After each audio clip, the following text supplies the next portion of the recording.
நிறைய videos cancer பேஷண்ட்ஸுக்கு நம்ம போட்டாச்சு. இந்த வீடியோ கேன்சர் பேஷண்ட்டுக்காக கிடையாது. மாறா கேன்சர் பேஷண்ட்டுடைய ரிலேட்டிவ்ஸ் பற்றி இந்த வீடியோ நம்ம போட போகிறோம். ஒரு ஃபேமிலியில் ஒருத்தருக்கு கேன்சர் டயக்னோசிஸ் வந்துச்சுன்னா அந்த ஃபேமிலி மெம்பர்ஸ் என்ன மாதிரி விஷயங்கள் யோசிக்கணும், என்னென்ன மாதிரி விஷயங்களுக்கு அவங்க ப்ரிப்பேர் ஆகணும், என்னென்ன பிளானிங் பண்ணணும், என்னென்ன மாதிரி அந்த பேஷண்ட் அவங்க கவனிச்சுக்கணும், எப்படி அந்த பேஷண்ட்டை கேன்சர்லேருந்து நார்மல் க்யூருக்கு அவங்க கொண்டு வர முடியும் அப்படின்றதுக்கு என்னென்ன அவங்களுடைய பங்களிப்பு என்ன அப்படின்றத பற்றி தான் நம்ம பார்க்க போகிறோம். இந்த வீடியோ முடியும் போது யாராவது ஒரு கேன்சர் பேஷண்ட் பார்த்தா அவங்க ஃபேமிலி மெம்பர்ஸ்க்கு என்ன அட்வைஸ் பண்ணுன்றது உங்களுக்கு தெரியும். அந்தளவுக்கு நீங்கள் இதில் விஷயம் தெரிஞ்சுக்கலாம். எல்லா ஃபேமிலிலையும் கேன்சர் டயக்னோசிஸ் அப்படின்றது ஒரு லைஃப் சேஞ்சிங் டயக்னோசிஸ் தான். ஏன்னா இன்றைக்கு வரைக்கும் நிறைய பேருடைய அண்டர்ஸ்டாண்டிங் என்ன அப்படின்னா cancer is a life threatening disease அப்படிங்கிறது தான்.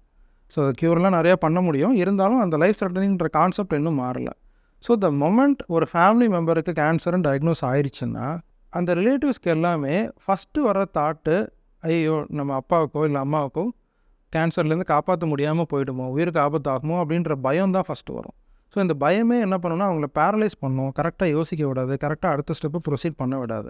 பேஷண்ட்டுக்கு இருக்கிற ஷாக்கை நம்ம அண்டர்ஸ்டாண்ட் பண்ணிக்க முடியும், he is the patient. But சுற்றி உள்ளவங்களும் பேரலைஸ் ஆனால் அந்த பேஷண்ட் எப்படி நம்ம கரெக்டாக தேவையானதை பண்ண முடியும்? அது தப்பு இல்லையா? இப்போ ஒருத்தருக்கு கேன்சர்னு டயக்னோஸ் பண்ணியாச்சு அப்படின்னா அந்த ஃபேமிலி மெம்பர்ஸை 2 கேட்டகரியாக பிரிச்சுக்கணும். ஒரு கேட்டகரியில் யார் இருப்பாங்க அப்படின்னா டெசிஷன் மேக்கர்ஸ் இருப்பாங்க, இன்னொரு கேட்டகரியில் கேர் கிவர்ஸ் இருப்பாங்க.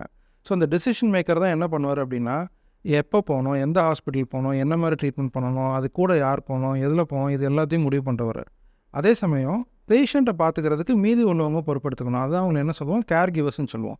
ஸோ இப்போ ட்ரீட்மெண்ட் பண்ணும்போது பேஷண்ட்டுக்கு சில தொந்தரவுகள் இருக்கும், பேஷண்ட்டுக்கு அலைச்சல் இருக்கும், பேஷண்ட்டுக்கு ஏதாவது ஒரு விஷயங்கள் தேவைப்படும், ஸ்பெஷலாக ஏதாவது ஒரு கேட்பார் கொள்வார்.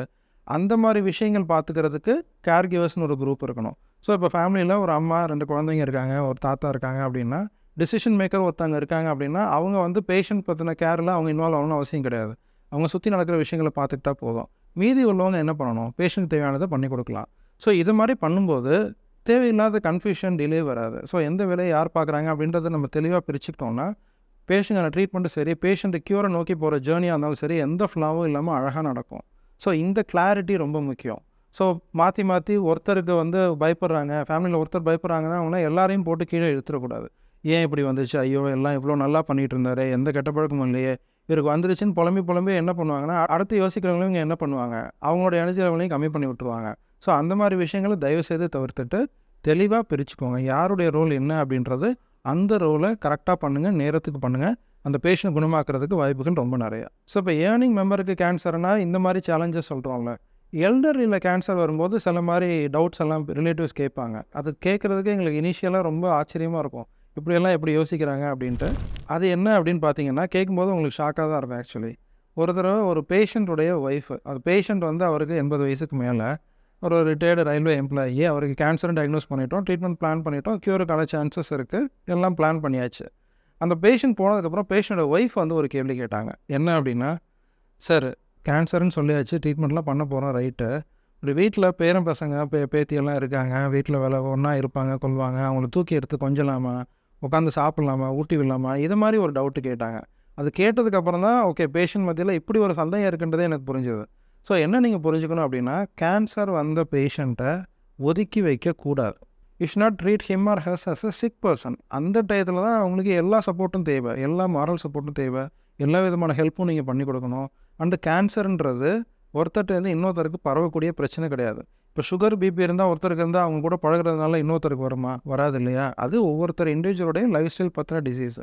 ஸோ கேன்சரும் அந்த மாதிரி தான். ஸோ கேன்சர் வந்தவங்க கூட இருக்கிறவங்க ஃபேமிலி மெம்பர்ஸ் ஒன்றா பழகிறதோ, ஒன்றா சாப்பிட்றதோ, குழந்தைங்களை போய் எடுத்து கொஞ்சிறதோ எந்த விதத்துலையும் அவங்களுக்கு பாதிப்பை ஏற்படுத்தாது. ஸோ இது ரொம்ப தெளிவாக புரிஞ்சுக்கணும். ஸோ அது சொன்னதுக்கப்புறம் தான் ஆக்சுவலி அந்த டவுட் அவங்க கேட்டது ரொம்ப நல்ல விஷயம். இல்லைன்னா என்ன பண்ணியிருப்பாங்கன்னா அவங்களே அந்த பேஷண்ட்டை தனிமைப்படுத்தியிருப்பாங்க. பேஷண்ட் சிரமப்படும் போதெல்லாம் ஒரு ஃபேமிலி மெம்பரில் மிங்கிள் ஆகிறதுக்கு வாய்ப்பே இல்லாமல் அவர் இன்னும் சிரமப்பட்டிருப்பார். அவருடைய கஷ்டம் பல மடங்கு ஆகிருக்கும். அது புரிஞ்சுக்கிட்டதுனால அவங்க கரெக்டாக கோஆப்ரேட் பண்ணாங்க, அந்த பேஷண்ட்டும் நல்லா சரி பண்ண முடிஞ்சது. இப்போ நம்ம தமிழ்நாட்டில் கேன்சர் பேஷண்ட்ஸ் பார்க்கும்போது இன்னொரு ஒரு சேலஞ்சு ஒன்று நம்ம ஃபேஸ் பண்ணுறோம். என்ன அப்படின்னா நிறைய ஃபேமிலிஸில் பேரண்ட்ஸ் இங்கே இருக்காங்க, ஆனால் குழந்தைங்கள் பார்த்திங்கன்னா அப்ராடில் இருக்காங்க.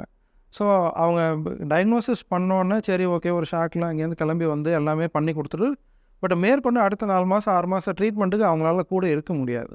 ஸோ அப்போ வயசான 2 பேர் தான் வீட்டில் இருப்பாங்க. கேர்டேக்கர்ஸ்க்கு வழி இல்லாமல் இருக்கும். ஸோ அந்த மாதிரி சினாரியோவில் ப்ராக்டிக்கலான ஒரு சேலஞ்ச் என்ன அப்படின்னா, நல்ல எஃபிஷியண்ட்டான பேஷண்ட்டை நல்லா கவனித்து பார்த்துக்கக்கூடிய ரிலேட்டிவ்ஸோ அல்லது கேர்டேக்கர்ஸோ இருக்கிறது very very important. Because cancer treatment அப்படின்றது ஒரு மாத்திரையை போட்டுட்டு ஓகே இதுக்கு மேலே வேறு ஒன்றுமே தேவையில்லை அப்படின்ற மாதிரி ட்ரீட்மெண்ட் கிடையாது. It is a journey. அது ஒரு 4 மாதம் 6 மாதத்துக்கு ஸ்டெப் பை ஸ்டெப்பாக ஒவ்வொரு விஷயங்களாக முடித்து நம்ம அந்தந்த கேன்சரை தாண்டி வரணும். ஸோ அந்த ஜேர்னி அப்போது எல்டர்லி பேஷண்ட்ஸ் இருக்காங்கன்னா அவங்களுக்கு நல்ல கேர் கொடுக்கக்கூடிய ஒரு ஃபேமிலி மெம்பரோ அல்லது ஃபேமிலி மெம்பர்கள் இல்லாத பட்சத்தில் they should make arrangements for good care givers. So அது இப்போ ஜீரியாட்ரிக் குரூப் எப்போலாம் ஒரு ஸ்டேட்டில் அதிகமாகுதோ அதுக்கான நீடும் அதிகமாகும். தமிழ்நாட்டில் like we have a significant geriatric population. Geriatric கேன்சர்ஸும் இப்போ நிறைய ஆகிட்டுருக்கு. ஸோ அதனால் அந்த விஷயங்கள் அவங்களுடைய பசங்க கொஞ்சம் பொறுப்படுத்த பண்ணி விட்டாங்கன்னா ரொம்ப நல்லாயிருக்கும்.